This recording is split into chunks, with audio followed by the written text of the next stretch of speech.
I am back.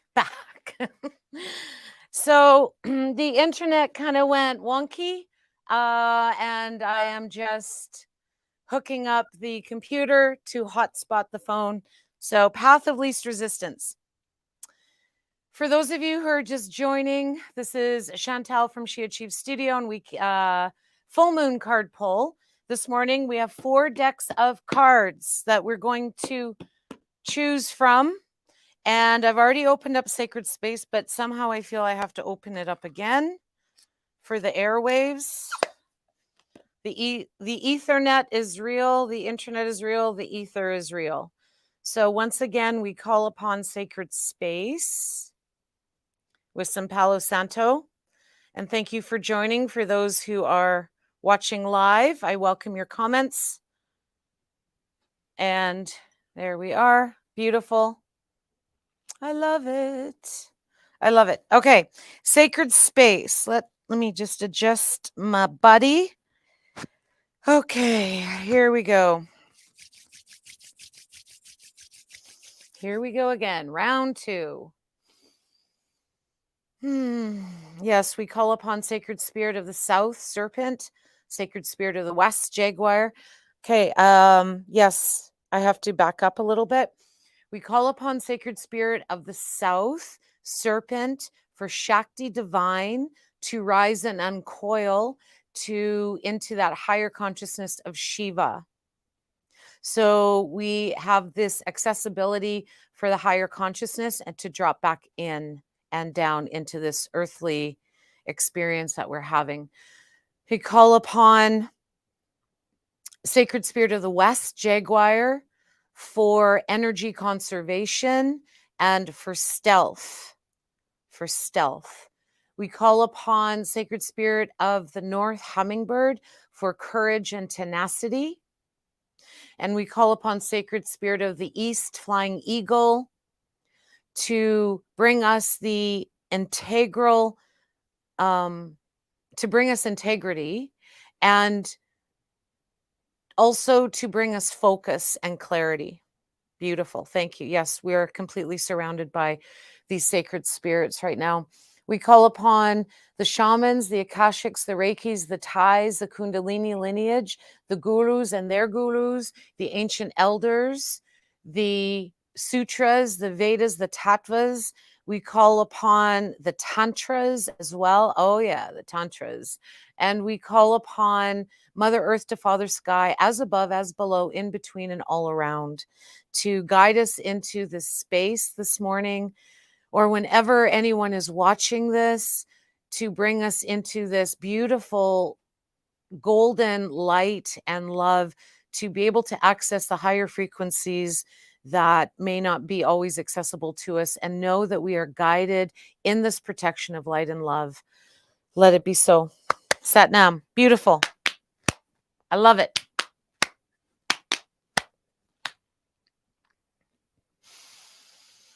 Okay, let's start with the yogic path is going to guide us. And if you have any comments or questions, please comment. I would be love. I will love.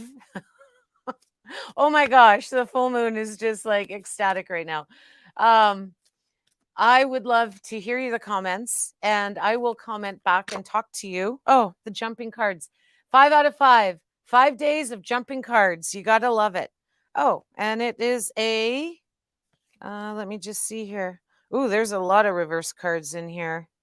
Wow, this deck is reversed and not reversed. Krishna. Thank you. Krishna. Yay. Krishna. Thank you for joining. I shouldn't be waving this around. Krishna. Thank you. And Krishna is reversed, so that'll be interesting. I will comment. I will just have to take breaks to comment. So feel free to comment as you watch. Okay, so remember, if you're in Fort McMurray, tonight I'm holding a full moon fire pit ceremony this evening. You have to DM me to get in on that. And it's 7 to 8:30 p.m. my backyard around the fire pit. There's 2 spaces left. It's $40 for the energy exchange. And also Sunday is the spring equinox, which I'll probably be doing a Facebook Live as well on that, on spring equinox.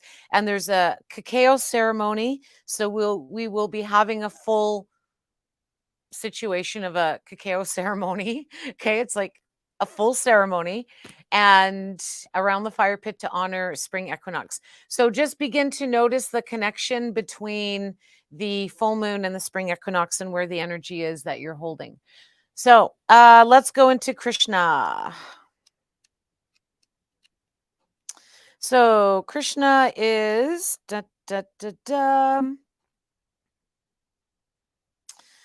deity. I'm excited. I don't believe Krishna has ever been involved in a card reading before. Krishna, yes, God of compassion and love. Krishna was a lover.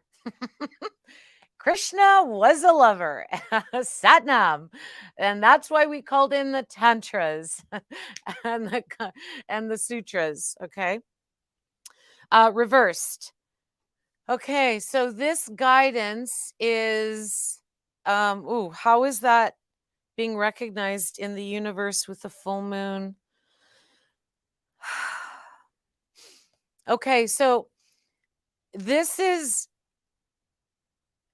bringing us into a foresight of something that is showing up that we're not paying attention to for whatever reason. Okay. Because the full moon is about letting go and releasing, I feel that we have difficulties in releasing and letting go, like actually embodying that letting go, because we're stuck in the, not stuck, I'm so tired of using that word. There's got to be a different word. Complacent, lethargic, comfortable, excessively comfortable. We sometimes are excessively comfortable in the lower chakras that we don't want to move up. We don't want to take the chance. Well, why would I take the chance of leaving this comfortable space? Okay. And again, honor where you're at. Definitely. Please always do that. Have compassion. So when we have the opportunity to go into a higher consciousness, to start diving into it, it can feel unsteady because this stability that we've been ingrown in and engrossed in, we don't want to leave it. Okay, yet we feel a higher calling.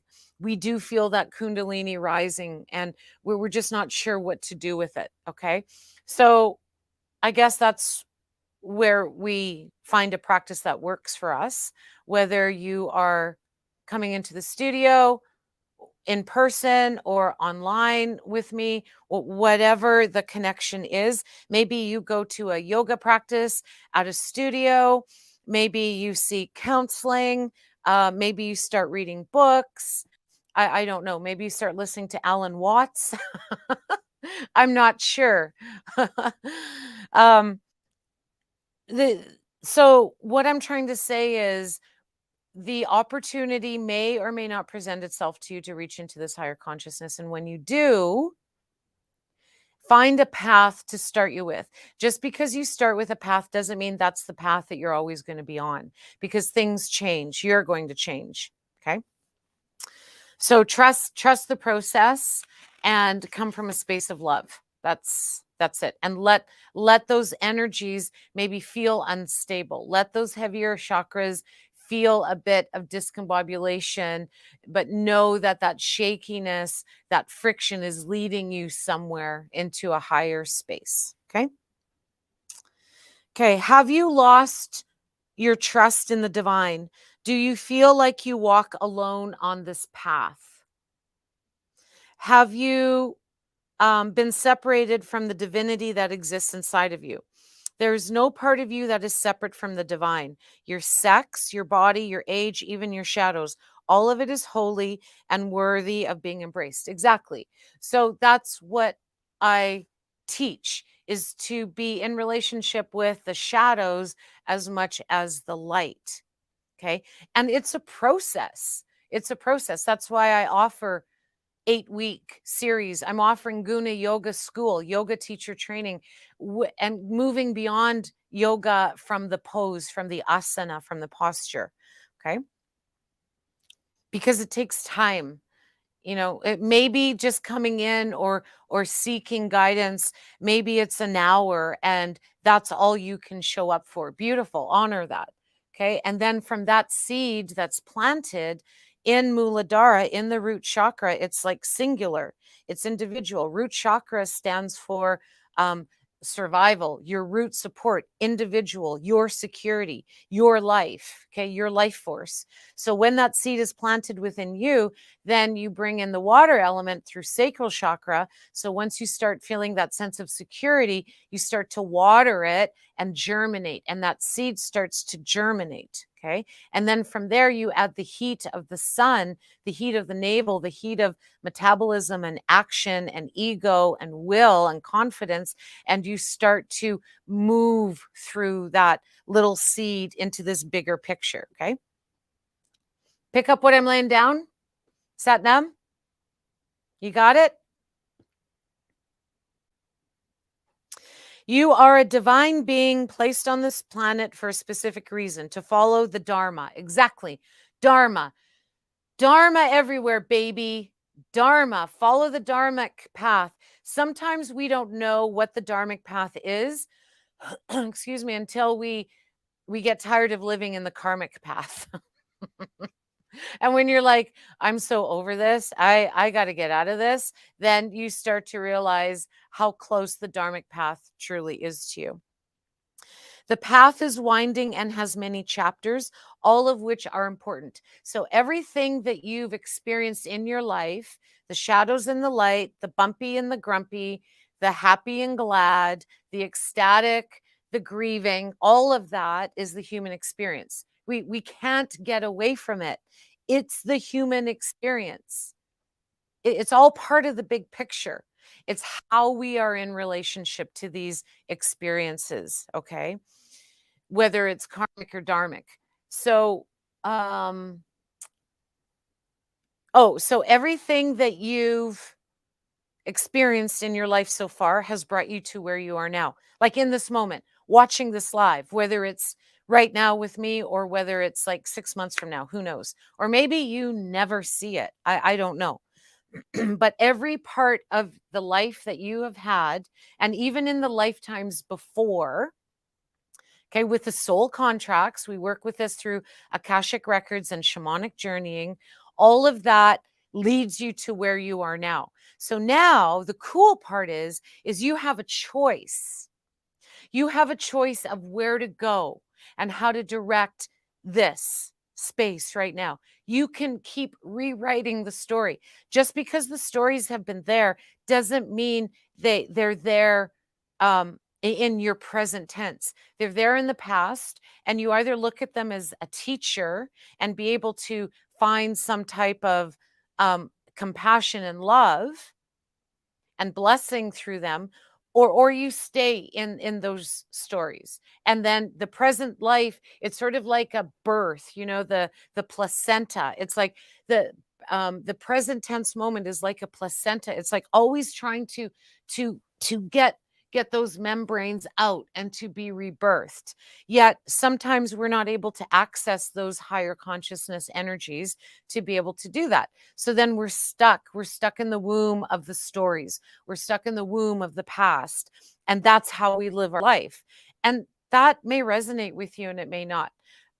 Transformation can happen like more than once. A new breath, that to me in GUNA yoga teacher training, I teach that each breath is a rebirth. So in in yoga, we have Rachaka and Paraka, or I should say Paraka and Rachaka. And the breath in when you're full, you can pause before you let the breath out. And that's, I believe, Paraka. And then when you breathe out and you're empty, we call that empty pod in yoga. When you're completely empty of breath and you pause, that's Rachaka. And that is the space. That is the space where you can choose something new because you've just finished that cycle of breath and you're empty. It's like the full moon. It's starting to explode. It's starting to let go. And then when we get to the new moon phase, it's emptiness. It's an open womb to start. It's that kind of placenta that's like opening and shedding. Okay. Do you get that? Do you have any comments? Anyone who's watching, I'd love to hear your comments of how you feel and how that's sitting with you. Okay, let me know. Even if you're watching this as a replay, feel free to comment. Okay. The path is winding. It has many chapters. Yes, all of which are important. Acknowledge the chapter you are in and the lessons it is teaching you. Focus your attention on where you want to go and don't forget to laugh and play along the way. Okay, this is another teaching that I have learned from many teachers, including in the personal training days. I have trained with 3 Miss Olympias. And they, even in fitness training, even in competing, there were times of seriousness and focus, yet it was always balanced out with laughter and loud music and, okay, just let it rip. And it's the same with yoga. I feel that the Western culture has sort of really put this like spin on yoga that we have to be super serious and almost like super melancholy when you can still feel that effervescence of your je ne sais quoi, the je ne sais quoi of, or your essence, as I call it, essence. Can you say it with me? Essence, your essence, okay? You can still feel that effervescence of your essence. Ooh, I like that. During a restorative yoga, during Ashtanga, during Kundalini, during Bikram, whatever hatha, whatever your jive is, whatever genre of yoga is, you can still keep that bubbly part of you. That's the Dharma. That's what we want to grow. Okay. Now you can still feel joy and be spirited and still have reverence and grace. That's the thing. Okay. That's the cool part about this. And I'm not sure if we ever give ourselves permission to do that, to feel reverence and sanctity while still feeling happy and glad and joy and spunky. So that's Shiva, or not Shiva, that's Krishna. Krishna.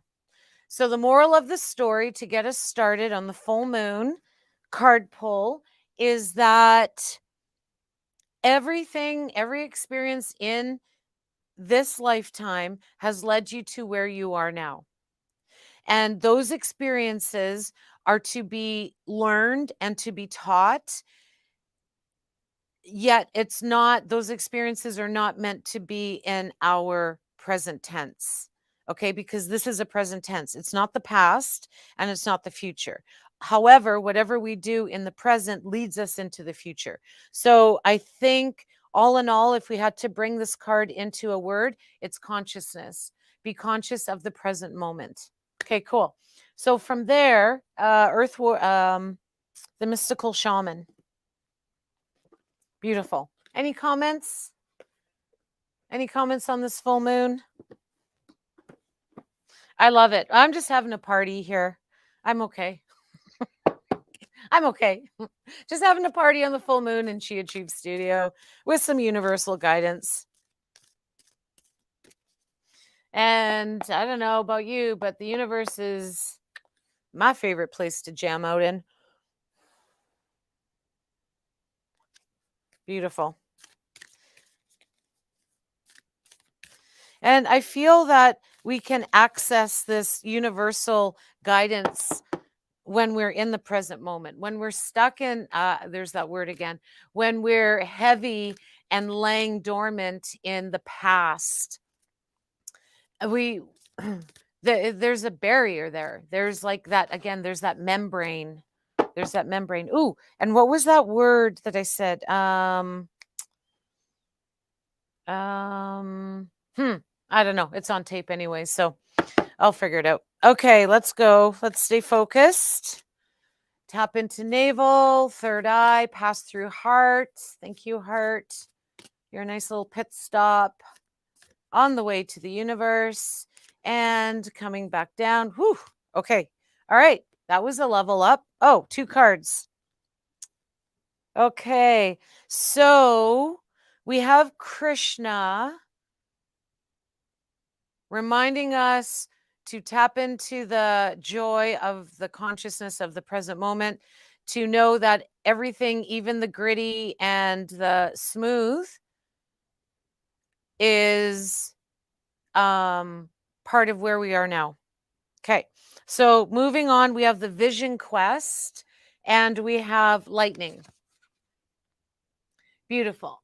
Holly, good morning. Oh, you're back. I love it. Thank you, Holly. How is the energy for you, love, since the last card pull, since you had the cards pulled for you? How's that energy been sitting? And I'm wondering if you're wanting to share, if you feel comfortable with, if it resonated with you, if it's kind of stayed with you on any level of the cards that came up for you the other day. I'd love to hear. Thank you. So we have Vision Quest and Lightning. All right, let's see. Vision Quest. And while I'm looking, you know what I'm going to do? I'm going to move to the computer to see if I can stop hotspotting from my phone for the internet, because I feel that might not be the best route. Oh, but then if I do that, I might lose this. Okay, and I don't want to restart it. Okay, let's just deal with it. Let's just go with it. Let's go with the flow. Yes, jean shorts. This is my yoga outfit for the summer, spring, summer, and fall. Jean shorts that are probably about 6 years old. All right, let's go into, what are we looking for? Vision Quest.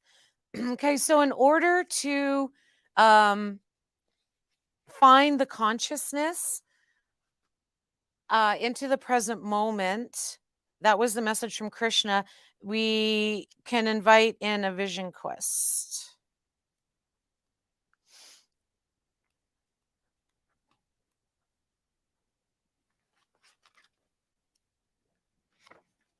Where do you think the vision quest is?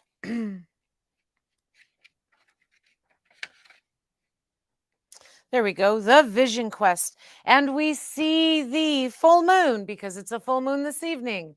We see the full moon. We see a beautiful woman dancing in the universe. Oh, yeah, she's letting it rip. She's just like, I'm just open.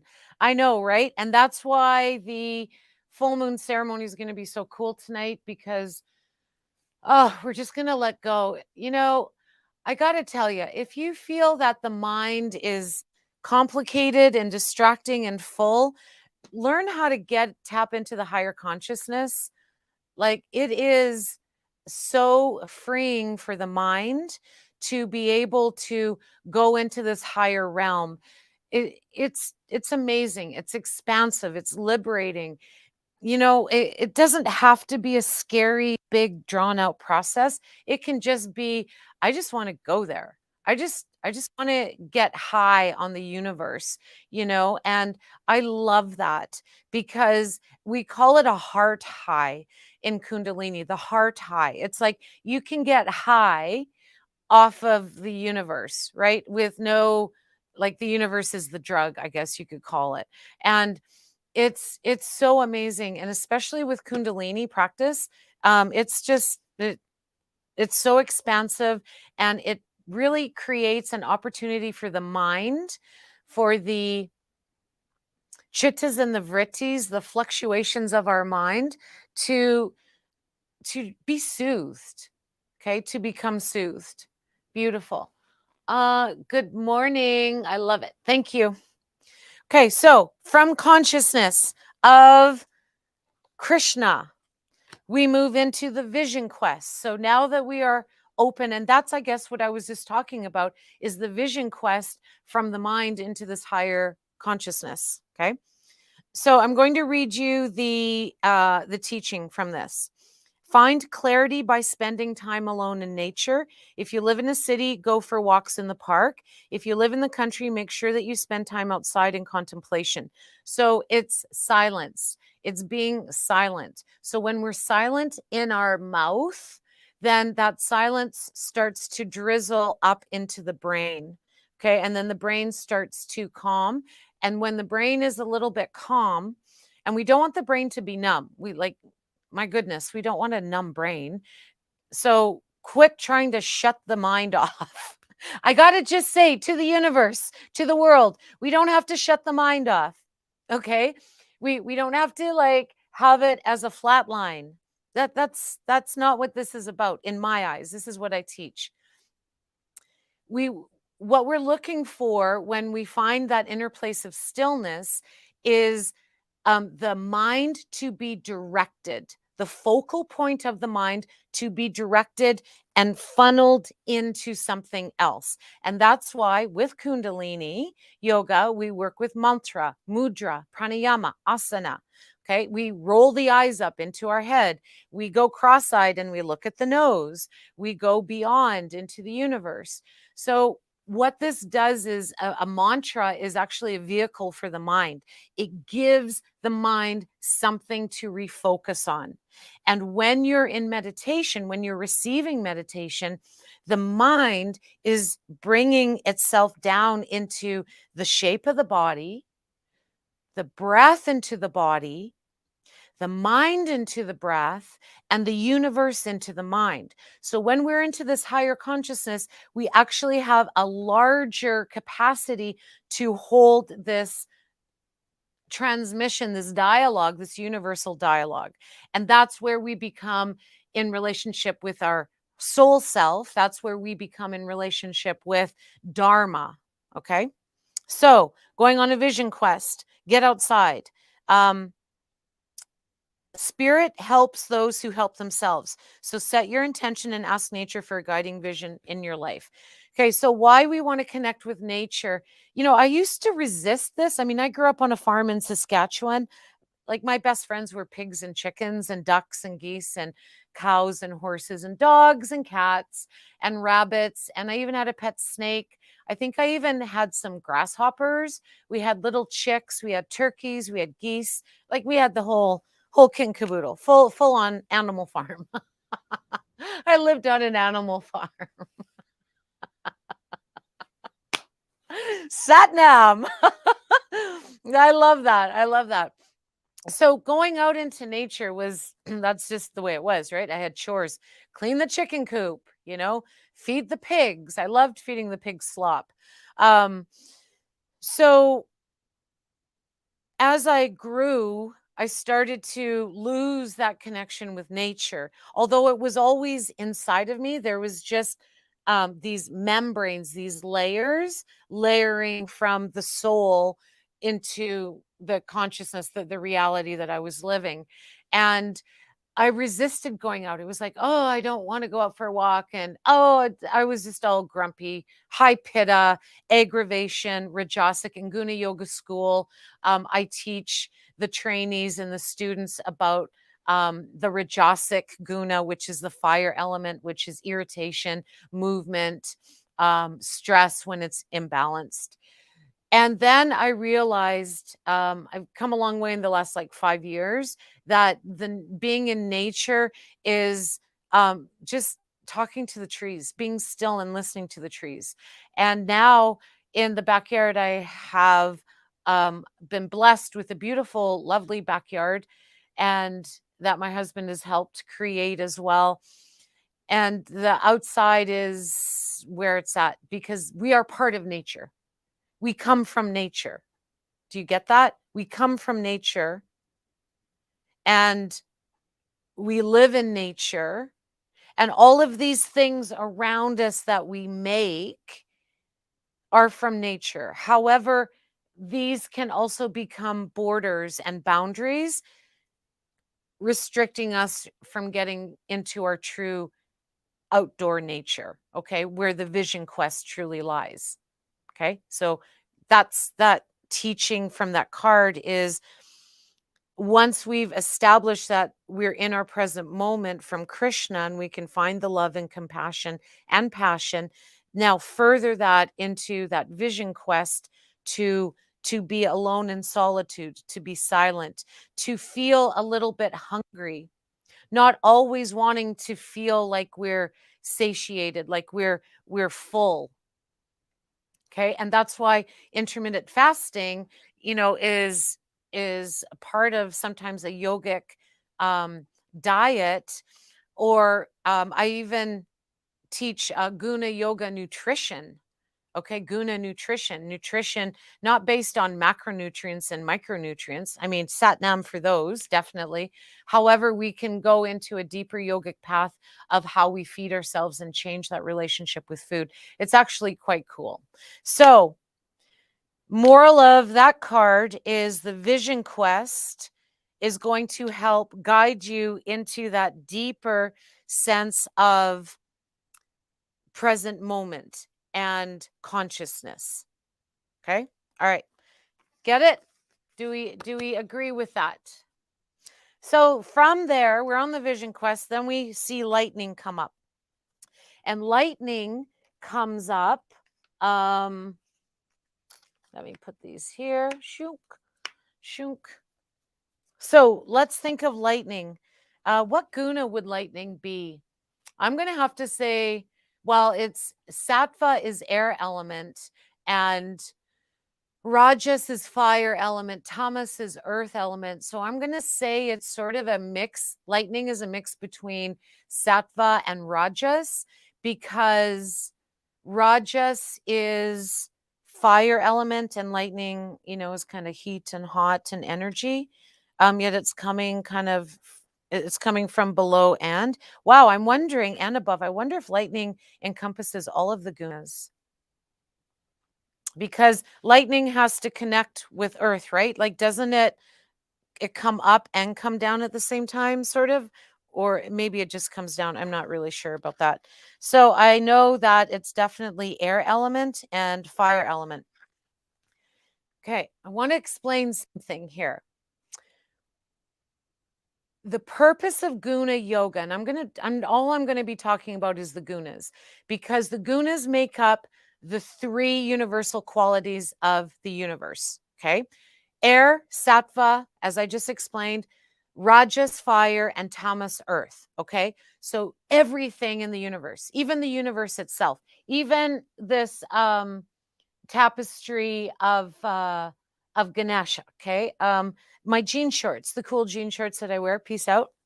The Buddha, the ceramic Buddha. Okay, the Palo Santo. All of these things have the qualities of the gunas in them. So that includes ourselves. So when we understand the three very basic qualities of the universe, when the universe is actually part of us and we're part of the universe, energy purge here, hang on.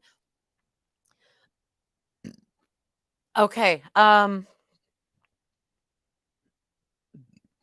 perfect. Then what happens is we can be in better relationship and we can balance. So we know when we're feeling rajasic and the horns are out and we feel like a lightning bolt, and we recognize that, and then we actually know how to bring a little bit more sattva, a little bit more balance in.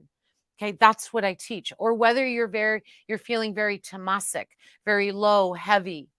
Okay, how to recognize that, and then how to actually in real life in the next half hour do something about it. Okay, or if you're feeling balanced, how to sustain that. So I feel that it's a really important teaching for the world. Like, I want to teach this to the world, because everything is made up of the gunas, and it just brings us into that sense of being conscious and being fully present. because when we're not fully present, and it happens because it's part of the universe, right? It's part of the human experience not to be present, but you can have something. What if you have something that you're looking for and it's there? It's like having the glasses on top of your head, but you're not present, so you don't see it.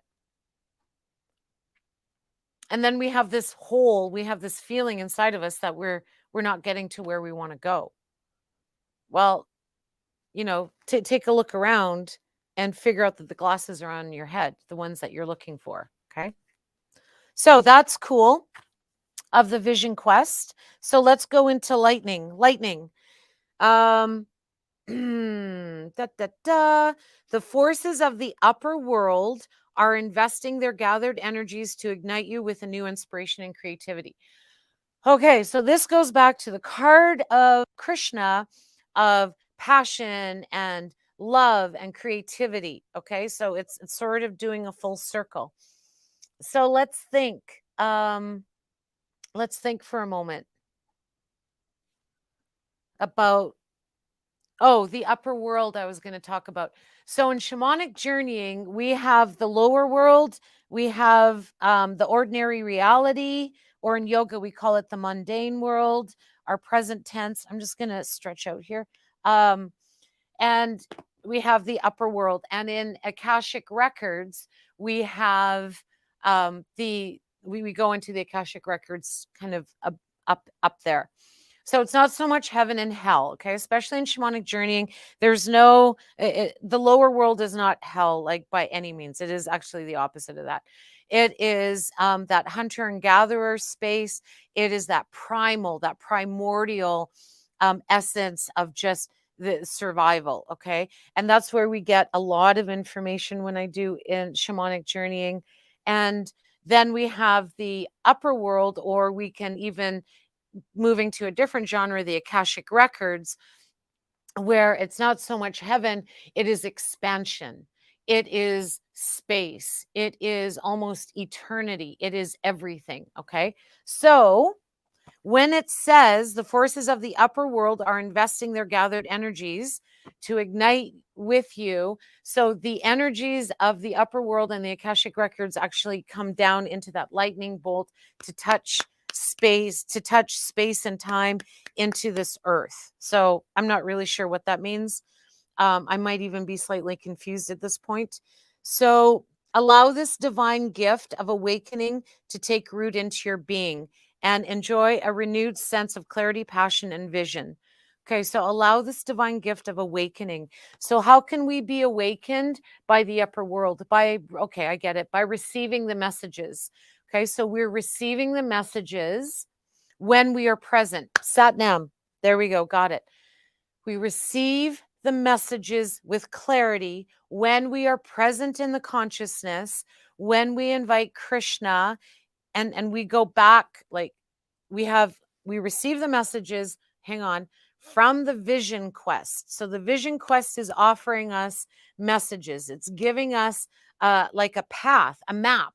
The vision quest is a map that we receive into this lightning bolt, right? Is going to be activating. Okay. If we are clear enough to see the vision quest in silence, in the nature, but in order to that, we have to be able to have some type of willingness to be in this higher consciousness. Whew, that was a lot. That was like a lot. I love it. Okay, we're cool. So now I want to ask the thank you cards. Now we're going to come back into that primordial essence of the animal spirit. Okay. And the animal spirit cards. So this is, I love this so much. Thank you for sharing space and hanging out with me. Like, this is so cool. And I was thinking of doing this all next week as well. For those of you who know, I do a weekly evening card pull on Wednesday nights, which is actually going to be changing in May. But for now, it's Wednesday nights. And I've been showing up every morning, Monday to Friday, doing card pulls, offering card pulls. And I think I'll do that next week as well because I really like it. And it's only 8:45, and look at how far we've traveled. Right? Look at how far we've traveled already. And it's not even 9 in the morning. Okay. So let me explain something for a moment. Hang on. Okay. So we've had this journey into the full moon, coming into spring equinox so far. So try to stay real with these teachings, okay? Try not to get too mixed up and like frazzled with them. Consciousness leads us into the vision quest to connect with nature and stillness, to go into the activation of the universal like lightning bolt, okay? The energy, that connection. Lightning connects us to the universe, okay? So now we're going to ask the animal spirits about how do we like become more embodied into this. Oh, absolutely. Whew. They are craving to give us this knowledge. Wow. Like I have never felt this before. Holy mama. Mama. I just have to sit with this for a moment. So stay steady and breathe. Okay, so all of these animal spirits, the animal guides, the sacred spirit of the southwest, north, and east, even the animals below and above, are they're circling around us right now. They want us to hang on. I'm just got to take a few more breaths here.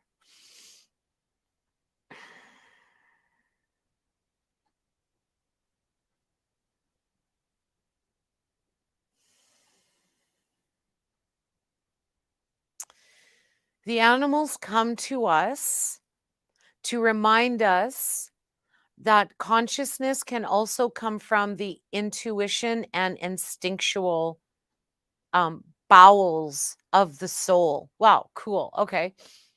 So we look and we learn.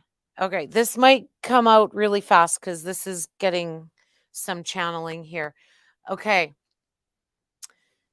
We come to this earth to learn.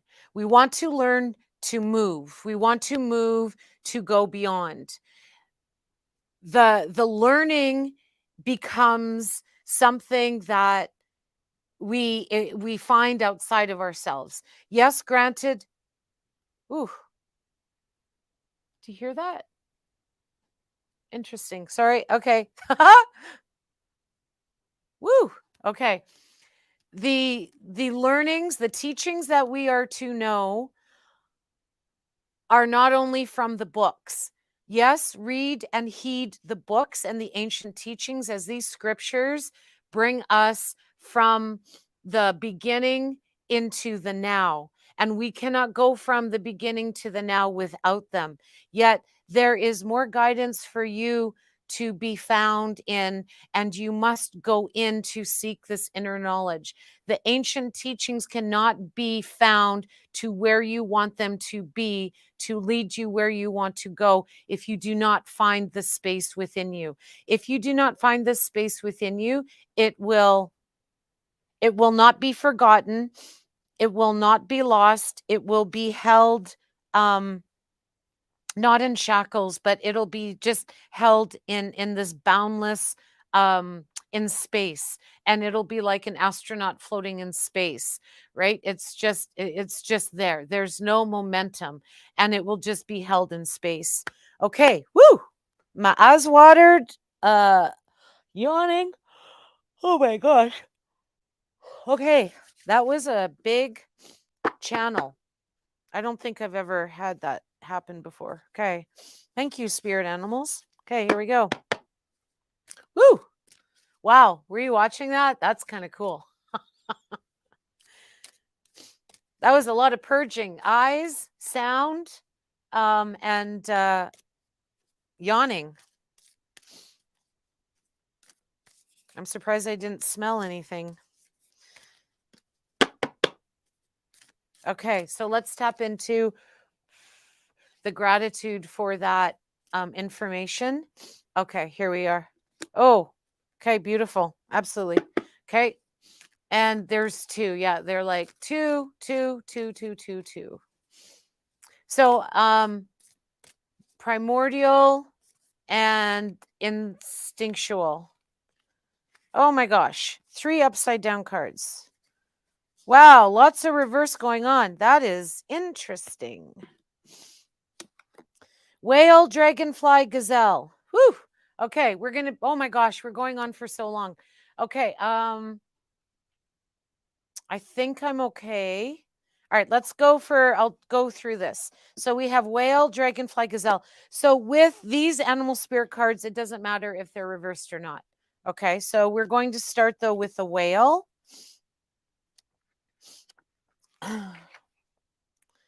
So these cards, this is water element.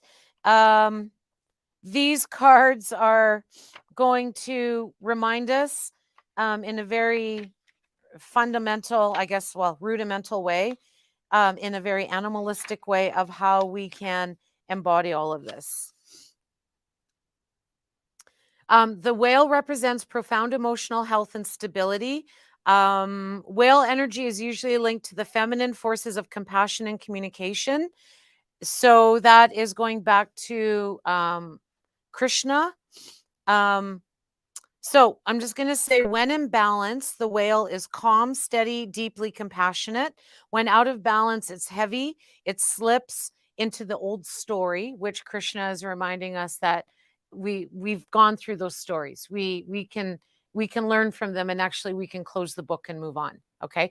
But it's really hard. I feel it's really hard for people to do that because we get so attached to those stories that they become our identity. And again, if you listen to me a lot, I preach about this, that the experiences are not who our true self is, yet they help shape us, but they're only experiences. We're more than that. We're more than these experiences that happen. We're more than stubbing our toe. We're more than buying a lotto ticket. We're more than burning the eggs, okay? Whether it happens every day or not. So to bring whale into balance, regular self-care. Okay, so self-care can mean many things. For me, the self-care that I have is I look in for my self-care. Yeah, sometimes I go get acupuncture. I don't really get massages anymore. I massage myself, but or the massage chair, the hot tub. The hammock is self-care, laying in the hammock. Um, I feel that for me, when I offer self-care to the soul, to the very essence of who I am, the body automatically receives that. And for me, it's more, and this is just my story for me, and I'm a very physical person. Um, but when self-care for me is not like getting my nails done or getting a facial or anything like that. For me, it's getting into a space where I can be completely still and rest in this harmony within me. And then that automatically seeps into my physical body and relieves and actually heals. I think I've healed a lot of the physical traumas that I've held in my body through doing this. Um, because there was a point in time when I was getting acupuncture, chiropractic, massage, I was getting all these things done. And this is just my story, right? You don't have to own this. I don't even want you to own this. I just want you to listen. And my body was starting to reject when I would go for a massage. Until I got some myofascia massage, and that's how I got into Thai yoga massage, because it's very gentle. When I would go for a massage, it would activate the trauma response inside of me, and it would inside of my body, and it would not be a pleasurable experience no matter how light. Like literally someone could touch me just like this and it would hurt. Okay. So I had to work through that. And then um and then acupuncture, I love acupuncture, like, I absolutely love acupuncture. However, there was a time when my body would actually push the needles out, that I would go for acupuncture and it would push the needles out. So, and I still love acupuncture. So I recognized that that was not what my body needed, even though the mind was like, "Well, acupuncture is great, it's very healing, so is massage, like, get that touch." And so even though the mind was sort of dictating how the self-care regime had to be, I I went beyond that, and that's when I went into this higher consciousness. And now self-care for me is a cold shower in the morning. It is kundalini um sadhana in the morning. It is eating very lightly and a lot of intermittent fasting. It is drinking a crap load of water, and it is meditating. That's self-care, and for me that brings into balance the physical, emotional, energy, mental, and spiritual bodies, even all the 10 bodies. So that's self-care. That's just my little story of self-care. Go for a pedicure, do what you want to do, like go eat a steak dinner, I don't know, go dancing, whatever you want to do for self-care. Sit and read a book, soak your feet in the tub, get your nails done, whatever it is. Okay. But honor.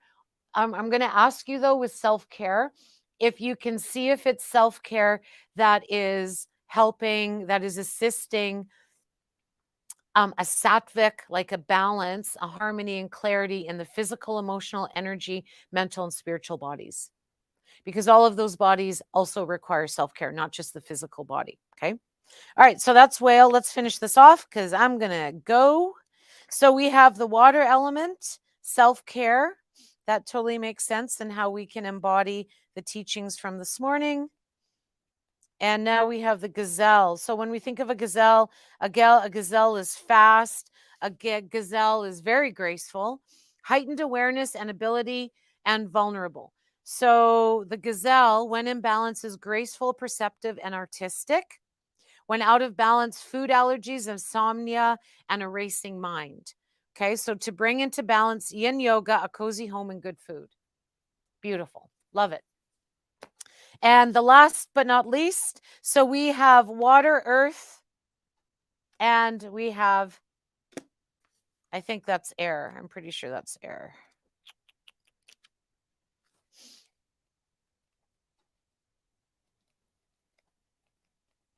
Let's see. Yeah, there we go. Butterfly, where are we? Firefly. Nope, dragonfly. Ooh, dragonflies. Dragonflies are cool because dragonflies actually start in the water, don't they? And they're totally something different, and then they turn into this dragonfly. Master of light, illusion, and the mind. Yeah, exactly. Thank you for this finishing card. When in balance, sees clearly, joyful, magical. When out of balance, can't concentrate, busy mind. Same as the gazelle. Okay. To bring into balance, focus on the breath. Absolutely. So we have these teachings mm, um, of the animals. Okay, to embrace the water, the earth, and the air, to help us bring in this ignition of the lightning, to so we can get the most out of the vision quest, all starting from a space of consciousness. Moral of the story. There we go. Thank you very much. I love it. Thank you for sharing this space this morning. This went on a little bit longer this morning than usual. So for those of you who have the consistency and dedication to keep showing up, thank you so much. I'm going to keep talking while I close the cards, because they're like, stay live while you close the cards. And think about the full moon on every level, on the physical, emotional, energy, mental, intuitive, spiritual bodies. and see what is showing up for you. What is ready to go on a vision quest to be cleared? What is ready to be ignited? What is ready to become into consciousness? And what is ready to become into balance? Okay. And what is ready to be earthed, like to be a physical experience in the next half hour. So thank you very much, or in the next even weekend over the spring equinox. Thank you very much. Let's close sacred space. I am like done talking. Now it's time to integrate. And we thank all of the guardians of the galaxies, as above, as below, Mother Earth to Father Sky, in between and all around, the animals, the cards, the universe, everything that lies in between. We are greatly held in this stream of higher consciousness. And we are so thankful for this accessibility to be present in our everyday, every relationship, every breath, every thought. So thank you for this opportunity, and thank you for showing up. I say namaste. Peace out. I love you all. The work here is now done. The work here is now done. The work here is now done. Thank you. Thank you. Thank you. Satnam. I'll see you at the full moon fire pit tonight, or the spring equinox fire pit on Sunday, 4 to 6. It's a cacao ceremony. So come ceremony with me. Keep checking sheachievestudio.com regularly for updates, and join into the email collective. Go on sheachievestudio.com. On the homepage, it'll say join the email collective. Sign up for it. Register to get emails, because I'm sending one out today. I only send out emails for the most part on full moon and new moon. Those are the only times, maybe sometimes in between if there's a special or promotion. That's where eventually, that's where all of the information is going to be to access the higher consciousness through She Achieves Studio offerings, whether it's through in studio, in person, or through online. Remember, healing love is etheric.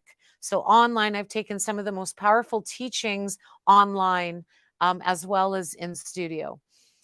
What else? Also, GUNA Yoga School, promote that. Promote that all around. Early bird registration ends on the 20th, which is on Sunday, on spring equinox. And vote for me every day, again, on She Achieves Studio homepage. It's a vote for me for the Yoga Warrior voting. And we have 2 weeks left, so you can vote every 24 hours. Just go ahead, just set a timer, vote for me. And I want to bring the yoga essence of Fort McMurray into the world and win that voting competition. So peace out. Satnam, thank you very much. Go love yourself hard, and say hi to the full moon this evening. Woohoo! We did it. We did it. We did it. We did it. Thank you for showing up. I love it. Edge, Mirage, beautiful. Mrs. Sheila Davis, thank you for joining. And thank you, Holly. All of you, Satnam. I love you all. Stay real. Stay alive.